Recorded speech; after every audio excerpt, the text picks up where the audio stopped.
신명기 26장 1절부터 11절에 있는 말씀을 보도록 하겠습니다. 신명기 26장 1절부터 11절 다 같이 한 목소리로 합독하도록 하겠습니다. 시작. 내 하나님 여호와께서 내게 기업으로 주어 차지하게 하실 땅에 내가 들어가서 거기서 거주할 때에 내 하나님 여호와께서 내게 주신 땅에서 그 토지의 모든 소산의 만물을 거둔 후에 그것을 가져다가 광주리에 담고 내 하나님 여호와께서 그의 이름을 두시려고 택하신 곳으로 그것을 가지고 가서 그때의 제사장에게 나아가 그에게 이르기를 내가 오늘 당신의 하나님 여호와께 아뢰나이다. 내가 여호와께서 우리에게 주시겠다라고 우리 조상들에게 맹세하신 땅에 이르렀나이다 할 것이요. 제사장은 내 손에서 그 광주를 받아서 내 하나님 여호와의 제단 앞에 놓을 것이며 너는 또 내 하나님 여호와 앞에 아뢰기를 내 조상은 방랑하는 아람 사람으로서 애굽에 내려가 거기에서 소수로 거류하였더니 거기에서 크고 강하고 번성한 민족이 되었는데 학대하며 우리를 괴롭게 하며 우리에게 중노동을 시키므로 우리가 우리 조상의 하나님 여호와께 부르짖었더니 여호와께서 우리의 음성을 들으시고 우리의 고통과 신고와 압제를 보시고 여호와께서 강한 손과 편팔로 큰 위엄과 이적과 기사로 우리를 애굽에서 인도하여 내시고 이 땅으로 인도하사 이 땅 곧 젖과 꿀이 흐르는 땅을 주셨나이다.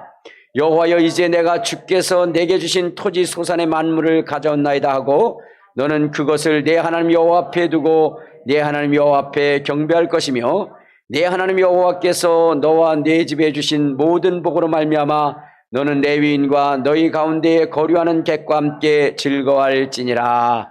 아멘. 할렐루야. 이제 자기 자신을 축복할 때 이렇게 축복하십시오. 나는 예수님 때문에 가장 행복한 사람입니다. 고백하시길 바랍니다. 나는 예수님 때문에 가장 행복한 사람입니다. 네. 할렐루야.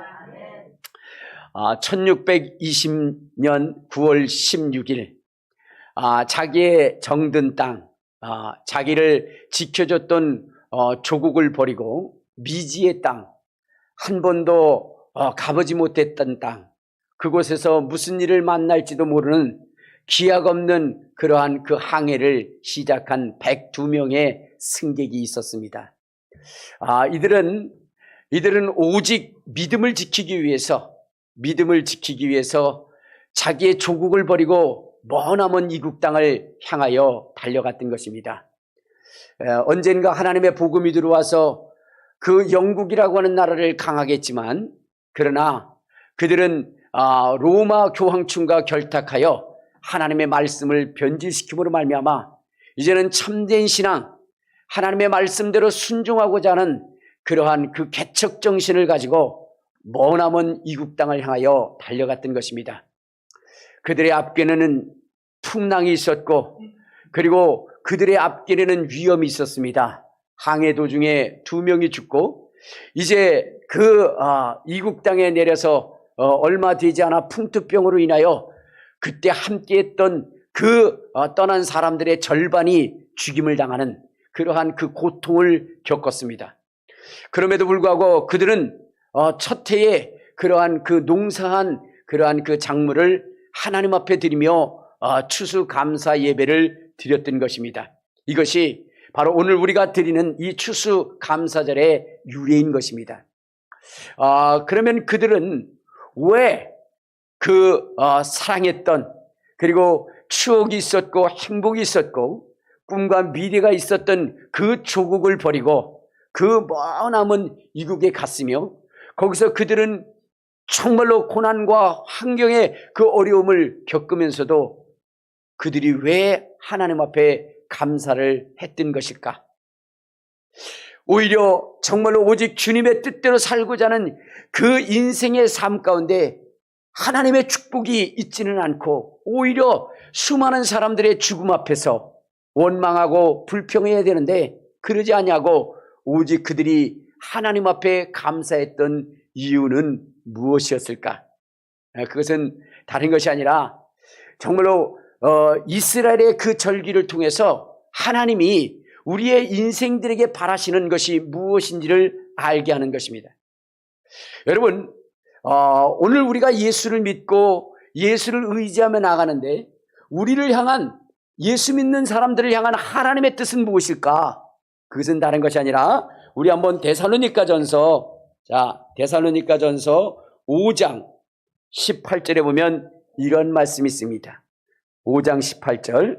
자, 시작. 범사에 감사하라. 이것이 그리스도 예수 안에서 너희를 향하신 하나님의 뜻이니라. 그러니까 예수를 믿는 사람들, 하나님을 믿는 사람들은 어떠한 일을 당하든지 간에 무슨 어려움을 당하는지 간에 하나님 앞에 원망하고 불평하는 인생이 되어서는 안 된다는 것입니다.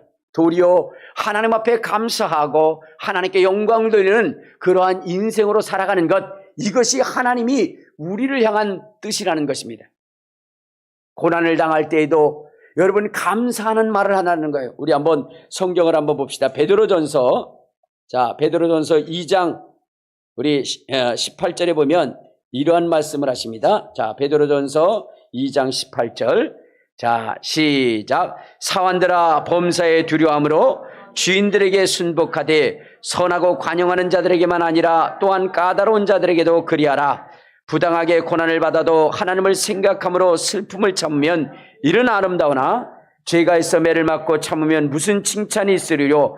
그러나 선을 행함으로 고난을 받고 참으면 이는 하나님 앞에서 아름다운 것이라.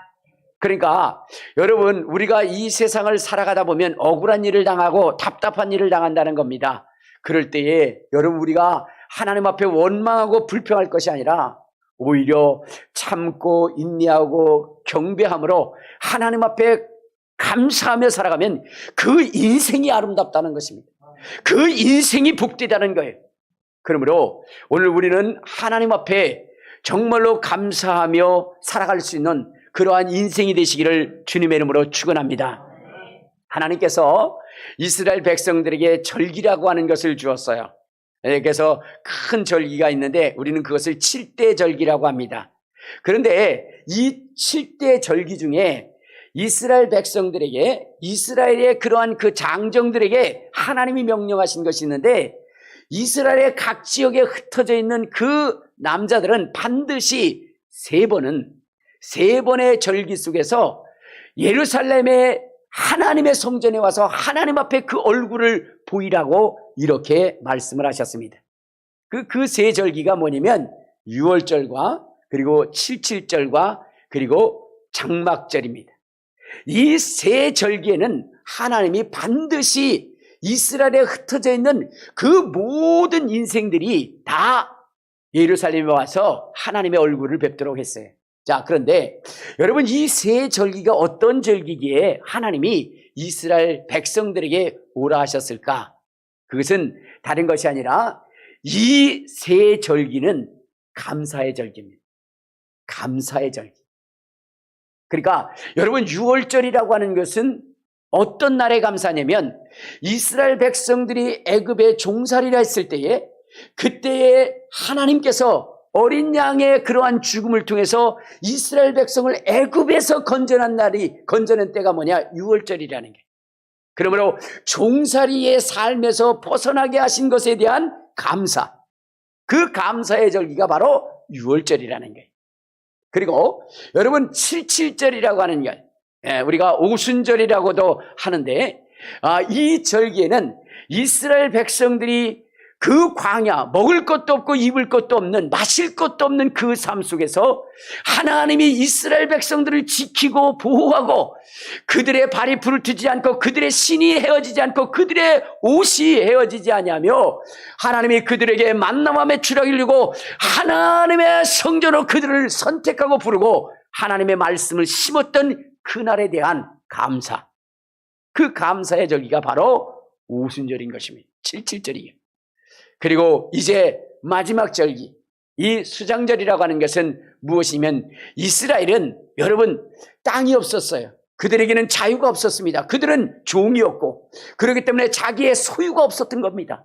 그런데 이제 하나님께서 그들의 인생을 저 가나안 땅, 젖과 꿀이 흐르는 땅으로 인도하여 드려서 그들로 하여금 그들의 땅을 갖게 했고 그들의 땅에서 농사를 짓게 했던 것입니다. 그래서 그들의 소유가 있게 했던 거예요. 그러므로 그곳에서 그곳에서 얻은 그러한 그 만물을 가지고 하나님 앞에 와서 하나님의 주신 것에 대한 은혜에 감사를 하라는 것이죠.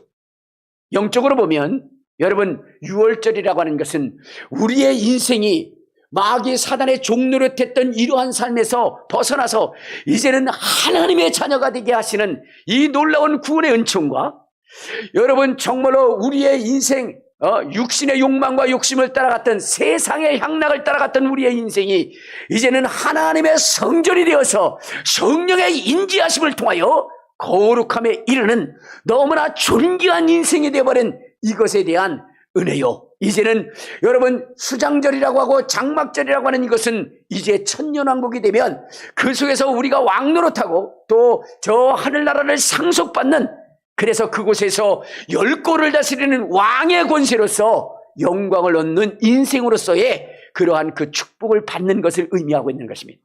그래서 이 절기만큼은 하나님 앞에 감사하라는 것입니다. 이스라엘은 이 감사를 잊지 말라는 것입니다. 그러면 하나님께서는 이 감사를 잊지 않고 그 감사를 표하기 위하여 예루살렘에 온 인생들에게 하나님이 어떻게 하시겠다라고 약속을 하셨느냐? 우리 한번 출애굽기 34장 24절을 보면 하나님은 이렇게 말씀을 하십니다. 자, 출애굽기 34장 24절. 자, 시작. 내가 이방 나라를 내 앞에서 쫓아내고 내 지경을 넓히리니 내가 매년 3번씩 여호와 내 하나님을 배우려고 올 때에 아무도 내 땅을 탐지하지 못할지니라 그랬어요. 그러니까 하나님께서는 이 새 절기에 예루살렘에 와서 하나님 앞에 감사의 예배를 드리는 자들에게 하나님은 이렇게 말씀하십니다. 내 지경을 넓게 할 것이다 라고 얘기했어요. 내 지경을 넓혀줄 것이다. 그리고 또 하나는, 여러분 한번 생각해 보세요. 이제 이스라엘 백성이 각처에 흩어져 있다가 그 장정들이 전부 다 예루살렘에 모이게 되면 그 땅은 빌 거 아니겠습니까? 그러면 이방 민족이 옳다구나 해서 그것을, 그 땅을 점령하게 될 텐데 그것을 염려하지 말라는 것입니다. 하나님이 지켜주시겠다는 겁니다. 그의 재산과 그의 땅을 하나님이 지켜주시겠다는 거예요. 전능하신 하나님이 지켜주시겠다는 것입니다. 그러므로 이스라엘 백성들은 이 세 절기를 철저하게 지킬 수 있었다는 것입니다. 여러분, 오늘 우리의 인생 가운데 하나님이 우리의 인생을 지키시고 우리의 인생과 함께 하셔서 우리의 지경을 넓히고 우리를 보호할 수 있도록 여러분 만드는 것은 다른 것이 아니라 여러분 하나님 앞에 감사의 예배를 드리는 것입니다. 하나님께 영광 드리는, 하나님께 예배하는, 감사를 잊지 않는 인생이 되어야 된다는 것입니다. 우리에게 호흡을 주시고 우리에게 생명을 주시고 우리를 보호하시고 우리를 인도하시고 우리를 영원한 하늘나라로 인도하신 이 하나님의 이 은혜에 감사하며 하나님께 영광을 돌리는 이 삶에 대하여 하나님은 그들의 그 인생의 삶을 여러분 내버려 두지 아니하시고 그분의 권능의 팔로 잡으시고 세우시고 담대하게 하셔서 지경을 넓히게 할 뿐만 아니라 그들을 지켜주신다라고 약속을 하신 것입니다. 근데 그때 하는 것이 뭐냐? 감사라는 게, 감사. 여러분, 하나님은 감사하는 자들과 함께 하시는 것입니다. 여러분, 우리가 가장 사랑하고 정말로 존경하는 인물이 있죠. 그가 누구냐면 바로 다윗이라고 하는 사람이 하나님의 사랑을 받고 하나님의 위로를 받고 하나님의 형통한 은혜를 받은 사람, 그 사람이 바로 다윗입니다. 다윗은 그가 고백하기를 그는 부모에게도 버림을 받은 인생이라고 할 만큼 여러분 정말로 모든 면에서 외면당하고 소외되한 인생이었습니다. 그도 그럴 것이 그 아버지 집에 그 이새의 집에 이제 왕을 선택하는 그 부분에 있어서 여러분 다른 아들은 다 집에 있게 하고 다윗이라고 하는 이 다윗만큼은 들에 나가서 양을 치게 했던 것입니다. 그만큼 소외를 당했던 인생이 다윗이었어요. 그러나 하나님이 그를 지극히 높이시고 이스라엘의 위대한 왕, 성왕으로 그를 이렇게 할 뿐만 아니라 예수 그리스도께서 이 땅에 오실 때에 바로 다윗의 위를 가지고 오셨다 하실 만큼 그처럼 존귀와 영원함과 위대함을 얻었던 인생이 바로 다윗입니다. 그러면 다윗이 왜 이렇게 존귀한 자가 되었는가? 우리 한번 시편 36편에 보면 이런 말씀이 있어요. 시편 36편, 136편, 시편 136편 1절부터 보면 여러분 이렇게 얘기합니다. 자, 시작. 여호와께 감사하라. 그는 선하시며 그의 인자하심이 영원하미로다. 신들 중에 뛰어난 하나님께 감사하라. 그 인자하심이 영원하미로다. 주들 중에 뛰어난 주께 감사하라. 그 인자하심이 영원하리라. 홀로 큰 기이한 일을 행하시는 이에게 감사하라. 그 인자하심이 영원하라. 여러분, 이 다윗이라고 하는 사람은 시편 136편을 통해서 그는 오직 하나님께 감사하는 그러한 인생이었던 겁니다. 자기의 인생 가운데 오직 하나님 앞에 감사했어요. 그러므로 하나님이 그 인생과 함께 했던 것입니다. 여러분, 하나님은 감사하는 자들과 함께 하시는 것입니다. 그러므로 여러분의 인생이 항상 감사의 삶이 되시기를 주님의 이름으로 축원합니다. 불평과 원망의 삶이라고 하는 것은 그것은 누구와 함께하는 것이냐? 마귀 사탄과 함께하는 게. 여러분, 마귀 사탄이 우리의 삶 가운데 함께하게 되면 어떻게 되느냐? 우리 한번 요한복음 10장 10절에 보면 이런 말씀이 있어요. 요한복음 10장 10절. 자, 시작. 도적이 오는 것은 도적질하고 죽이고 멸망시키는 것뿐이요 내가 온 것은 양으로 생명을 얻게 하고 더 풍성하게 하라는 것이라. 자, 여러분, 우리의 인생 가운데 찾아오는 두 부류의 그러한 존재가 있는데, 여러분, 한 부류는 우리의 인생을 망하게 하고 우리의 인생을 도적질하고 우리의 인생을 파멸로 이끄는 존재가 있다. 그를 도적이라 이렇게 명령하고 있어요. 그런데 하나의 인생은 우리의 인생을 풍요롭고 풍성하게 하는 그러한 존재가 있다는 거예요. 그분이 바로 예수 그리스도라고 그랬어요. 그분은 우리의 목자라고 성경은 기록하고 있습니다. 자, 그런데 여러분, 정말로 목자 되신 예수 그리스도가 우리의 인생 가운데 오게 하기 위해서 우리가 갖춰야 할 조건은 다른 것이 아니라 바로 감사라는 것입니다.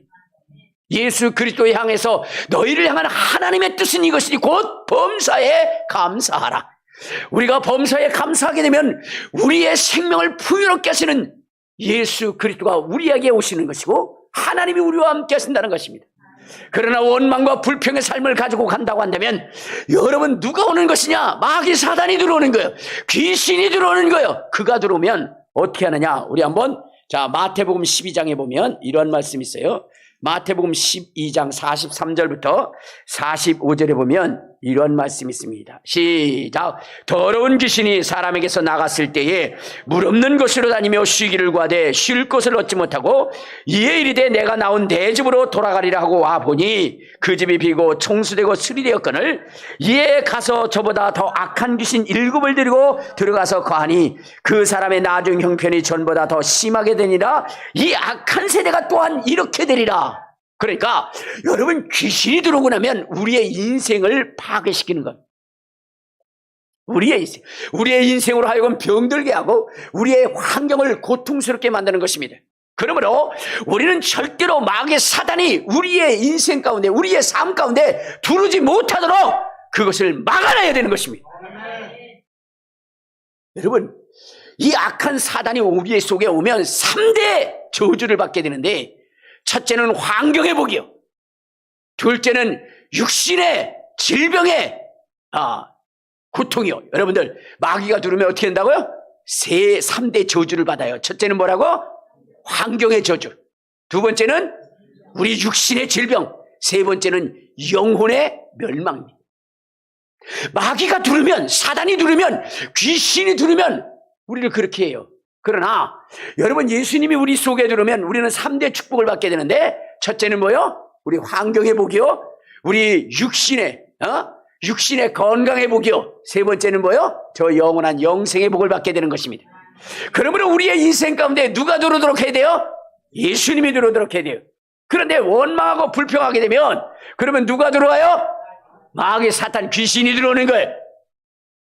그러므로 여러분의 인생 가운데 원망하고 불평해서는 안 되는 것입니다. 오늘 여러분들 속에 귀신이 들어와서 여러분의 인생을 파괴하는지 아닌지를 확인할 수 있는 방법은 무엇이냐? 여러분이 가만히 생각해 보실 때에 나는 감사하고 있는가? 아니면 불평하고 있는가? 그걸 보면 알아요. 여러분 어때요? 감사하고 있습니까? 감사하고 있어요? 정말이요? 할렐루야. 어쩔 수 없이 그렇게 얘기해야 돼서 그렇게 고백하고 간다면 여러분 다시 자기 자신의 인생을 뒤돌아봐서 감사할 수 있어야 됩니다. 불평하면 누가 들어와요? 사단이 지배하게 되어 있는 거예요. 그러면 인생이 망할 수밖에 없는 것입니다. 여러분 우리의 삶을 살다 보면 어렵고 힘든 일이 우리의 삶 가운데 있습니다. 그럼에도 불구하고 우리가 하지 말아야 되는 게 뭐라고요? 원망을 하지 말아야 돼요. 불평을 하지 말아야 되는 거예요. 여러분 우리 그리스도인들은 어차피 이 세상 가운데 억울한 일을 당하게 될 수밖에 없는 것입니다. 애매히 고난을 당할 수밖에 없는 거예요. 자, 그럼에도 불구하고 우리는 뭐 하지 말아라? 원망하지 말라 이 말이에요. 불평하지 말라. 주님께서 이스라엘 백성들이 광야 속에서 원망하고 불평할 때 하나님께서 뭐라 그랬어요? 내 귀에 들린 대로 너희들을 심판하리라. 그래서 불뱀을 보내고 그래서 그들에게 고난을 주고 그랬다고 그랬어요. 그러므로 우리는 절대 어떤 일을 당하도 뭐 하지 마라? 원망하지 마라. 원망하지 마라. 오히려 감사하는 일을 하라. 이것이 우리 그리스도인의 아름다움이라는 것입니다. 그리스도인들의 복이라는 거예요. 그런데 우리는 여러분 하나님 앞에 감사하기보다는 원망할 때가 많이 있죠. 절대로 해서는 안 되는 것입니다. 우리 한번 다니엘서에 보면 이런 분이 있습니다. 다니엘서에 다니엘이라고 하는 사람이 있는데 이 다니엘이라고 하는 사람이 여러분 어떠한 그 인생의 삶을 살았는가? 여러분 다니엘이라고 하는 사람은요 이제 나라가 망했어요. 그래서 느부갓네살 왕 바빌론의 왕에 의해서 어떻게 돼요? 이제 이역만리 이국 땅에 잡혀와서 감옥에 갇히게 됩니다. 자, 그 정도 되면 원망하고 불평할 만도 한데 이 다니엘은 오히려 뜻을 당하여 하나님 앞에 감사하며 인생을 살았어요. 그랬더니 하나님이 그를 존귀한 자로 여기셔서 꿈을 해석하게 함으로 말미암아 느부갓네살 왕으로 하여금 뭐요? 그 나라를 통치할 수 있도록 위임받는 그러한 인생이 됩니다. 자, 그런데 그 바빌론이 어떻게 돼요? 이제 멸망을 당합니다. 메데바사에 의해서 멸망을 당해야 돼요. 그래서 이제 뭐냐면은 다리오 왕이라고 하는 왕이 그 바빌론을 통치할 때에 그때에 여러분 이 다니엘이라고 하는 사람은 거기에 아주 고관대적이 되는데 다리오 왕의 그 힘의 강력함 때문에 어느 정도냐 120명의 그러한 고관대작을 둡니다. 그리고 그 위에 총리 셋을 둬요. 근데 거기에 뭐냐면 다니엘이라고 하는 사람을 최고의 뭐냐면 수장으로 두게 됩니다. 총리들의 으뜸이 되게 해요. 자, 그러면서 여러분 이러한 이 인생의 삶을 산 그러한 그 다니엘에 대하여 뭐라고 얘기했느냐? 우리 한번 다니엘서 6장 28절에 보면 이런 말씀을 합니다. 자, 시작. 이 다니엘이 다리오 왕의 시대와 바사 사람 고레스 왕의 시대에 형통하였더라. 그러니까 이 다니엘이라고 하는 사람이 뭐였냐? 형통했다는 거예요. 형통했다는 거예요. 나라는 망하고 왕은 죽어나가되 여러분 다니엘만큼은 여러분 그의 인생이 형통했다라고 했어요. 포로로 잡혀온 인생이. 그런데 여러분 이에 다니엘은 그렇게 시온의 대로만 열려진 것이 아니라 그의 인생 가운데 억울한 일을 당하게 되는 일도 있었던 것입니다. 그것이 뭐냐면 사자굴에 던져지는 거예요. 여러분 다니엘이라고 하는 사람은 너무나 똑똑했기 때문에 그 왕이 총리를 다스리는 으뜸의 그러한 자리에 놓게 했습니다. 자, 그러다 보니까 밑에 있는 사람들이 시기와 질투를 갖겠죠. 그것도 자기 민족 사람이 아닙니다. 포로로 잡혀왔던 그런 이방 민족이 자기 위에 군림하며 자기들을 다스린다는 것은 이것은 도저히 견딜 수 없는 그러한 모욕이죠. 그러므로 이 다니엘을 어쨌든 울무에 넣어서 그를 무너뜨리려 하는데 살펴보니까 다니엘은 어떤 사람이에요? 비리가 없는 사람이에요. 털어도 먼지 하나 나을 그러한 인생이 아니었어요. 그러므로 이를 넘어뜨리려고 하는 간교한 계략을 세우는데 그것은 뭐냐면 다니엘이 하루에 3번씩 하나님 앞에 기도하더라는 거죠. 그래서 이들도 잘 알고 있습니다. 우리 다니엘서 6장에 보면 6장 4절에 보면 이러한 얘기를 합니다. 6장 4절 시작. 이에 총리들과 고관들이 국사에 대하여 다니엘을 고발할 근거를 찾고자 하였으나 아무 근거 아무 허물도 찾지 못하였으니 이는 그가 충성되어 아무 그릇됨도 없고 아무 허물도 없었습니다. 그러니까 여러분 일반적인 그러한 비리를 가지고 다니엘을 올무에 걸 수가 없었다는 거예요. 그런데 이들은 이 마귀 사탄의 세력들은 뭐예요? 포기합니까? 아니에요.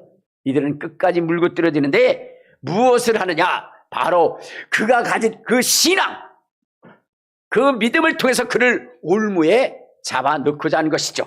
그래서 다니엘을 제외해놓고 법을 하나 정해놨는데 그 법이 뭐냐면 바로 다리오 왕의 위대함을 칭송하면서 앞으로 한 달 동안 다리오 왕 외에 다른 신에게 만약에 기도를 하거나 예배를 하는 자가 있다면 그를 사자굴에 던져넣는 이러한 법을 만든 겁니다. 그리고 나서는 왕 앞에 가서 이렇게 합니다. 왕이시여 당신은 참으로 위대한 왕입니다. 그 바빌론을 무너뜨리고 이제 전 세계를 통치할 수 있는 위대한 왕이니 왕과 같은 존재가 없습니다. 그러므로 이 세상의 백성 가운데 그 누구도 왕 외에 다른 신에게 절하는 일이 있다면 사자굴에 던져놓게 하옵소서. 이렇게 계략을 꾸몄던 것입니다.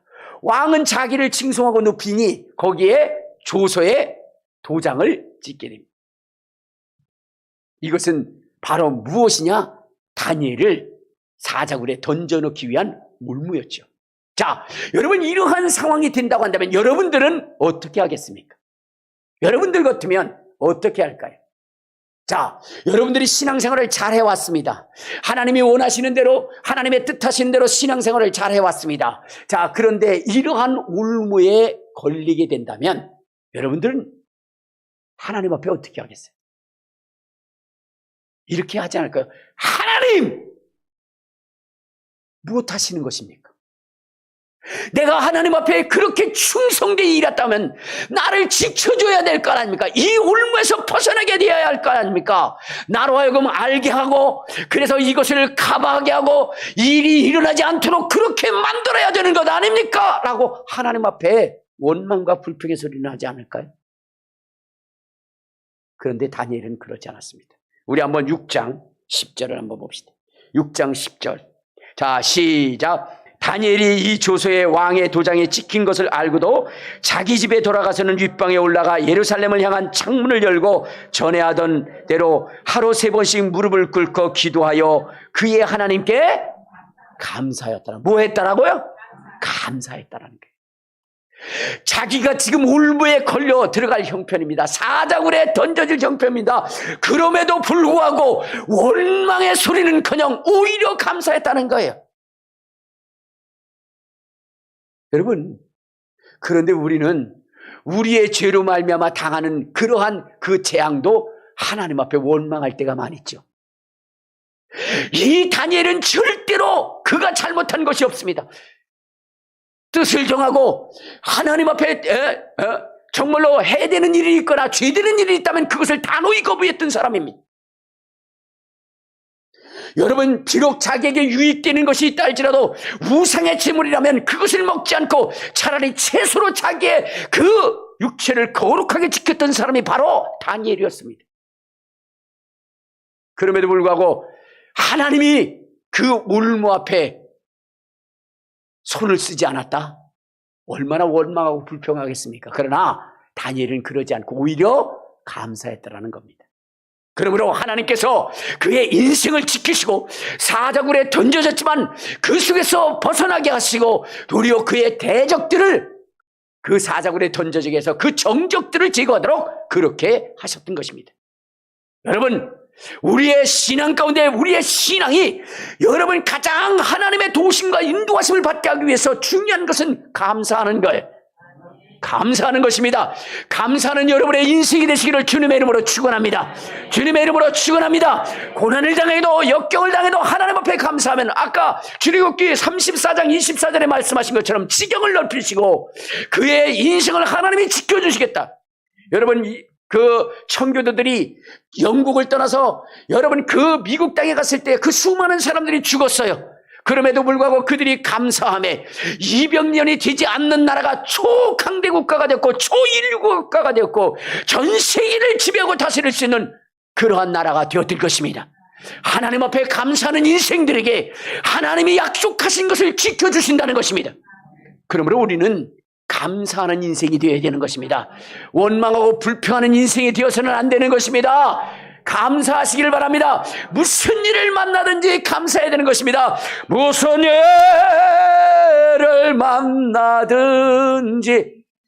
일을 만나든지 여러분 어떻게 돼요?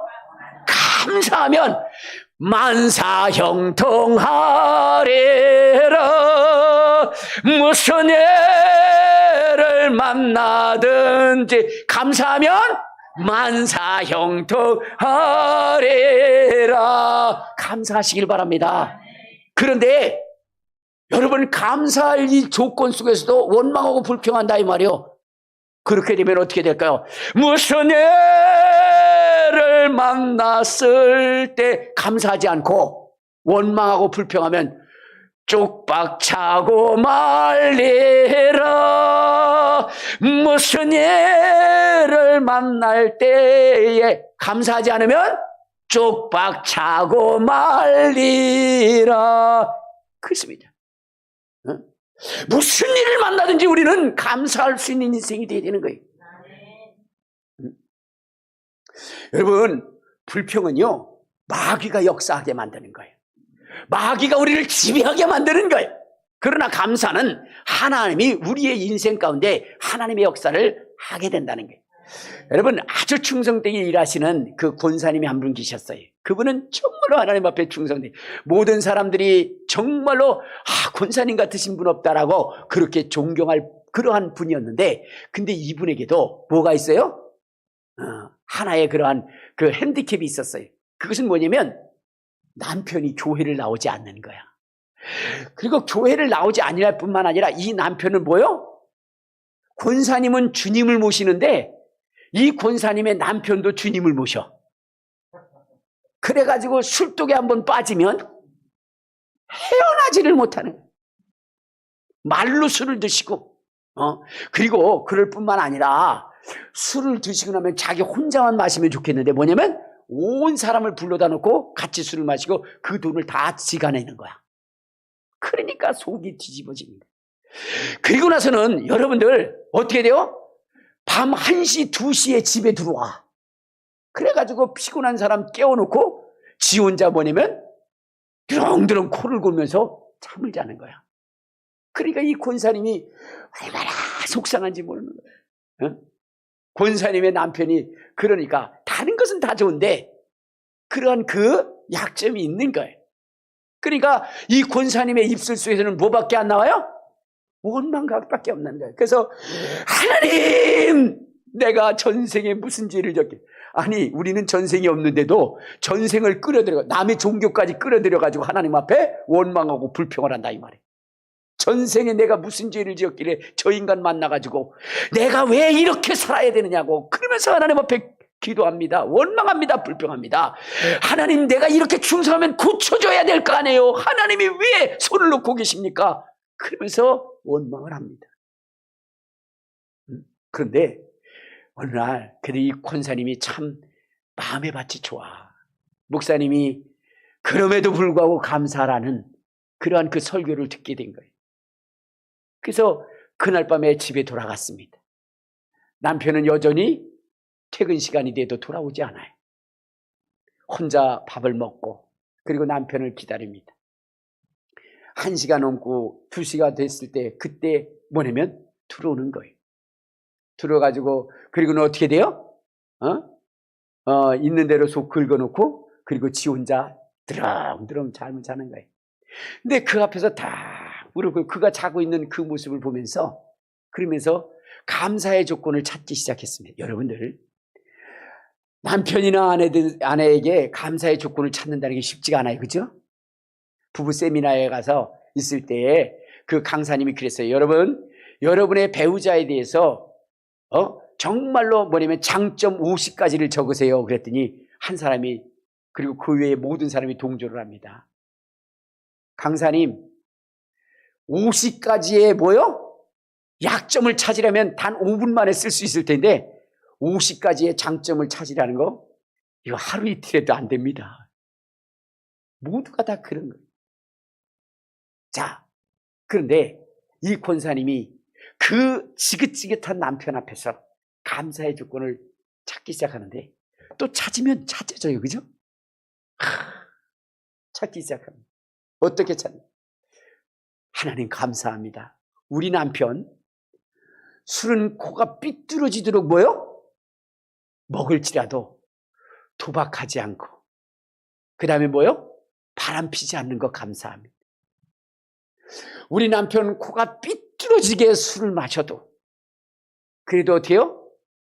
돌아오는 게 집은 꼭 찾아오게 하심을 감사합니다. 다른 집에 들어가지 않고 길바닥에 누워있지 않고 그래도 집은 반드시 찾아오게 하심을 감사합니다. 주님, 우리 남편 코가 삐뚤어지게 그렇게 마셔도 그래도 어떻게 돼요? 그래도 위장 빵꾸나지 않고 병원 가지 않고 건강한 거에 감사합니다. 우리 남편 코가 삐뚤어지게 술을 마셔도 그래도 그 다음날 또 뭐요? 가족들 살리겠다라고 출근하는 남편 되게 하심을 감사합니다. 우리 남편 정말로 코가 삐뚤어지게 마시면서 남에게 남의 술 사줄지라도 그렇게 살 수 있는 돈까지 벌게 하심을 감사합니다. 그렇게 감사를 했어요. 근데 갑자기 눈에서 눈물이 툭 흘리는 거예요. 감사할 조건이 이렇게 많았는데 내가 그동안 불평했구나. 눈물이 툭툭 떨어져요. 근데 그 눈물이 남편의 얼굴에 떨어진 거예요. 이 남편이 그 눈물 때문에 눈을 떴습니다. 아내가 자기 위에 무릎 꿇고 그 옆에 무릎 꿇고 그 다음에 어떻게 돼요? 눈물을 흘리고 있는 거예요. 그때 남편이 얘기합니다. 여보 왜 그래? 내가 속썩여서 그래? 아니. 그럼 왜 그래? 너무 고마워서 그래. 뭐가 고마운데? 그러면서 얘기를 한 거예요. 보니까 감사할 조건이 아닌데 감사하고 있어요. 남편은 아무 말도 하지 않았어요. 그리고 나서는 그 다음날 주일날 주섬주섬 옷을 입기 시작하는 거예요. 그러면서 여보 오늘 교회 가자 하는 거예요. 그처럼 가고자 그처럼 애를 쓰고 그렇게 달래고 했던 그래도 가지 않았던 그 남편이 감사하니까 변하더라.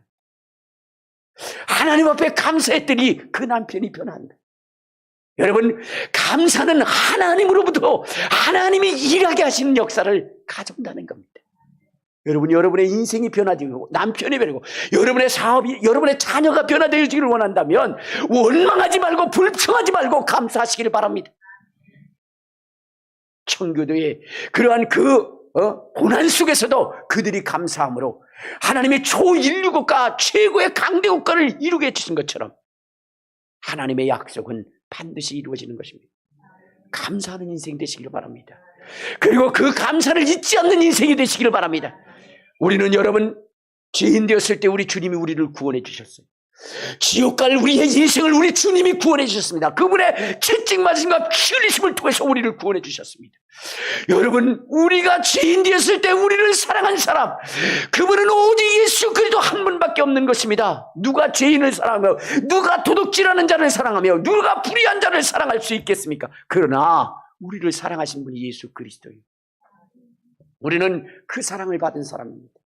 또한 우리의 심령은 비좁고 우리의 마음은 좁고 좁아 터져서 여러분 항상 원망하고 불평했던 우리의 인생 가운데 성령님 우주와 만물을 지으신 그 성령님이 들어오셔서 좌정하셔서 이 답답하고 힘든데 공간 속에서 그분이 우리를 지배하고 우리를 거룩해 해주신 것입니다.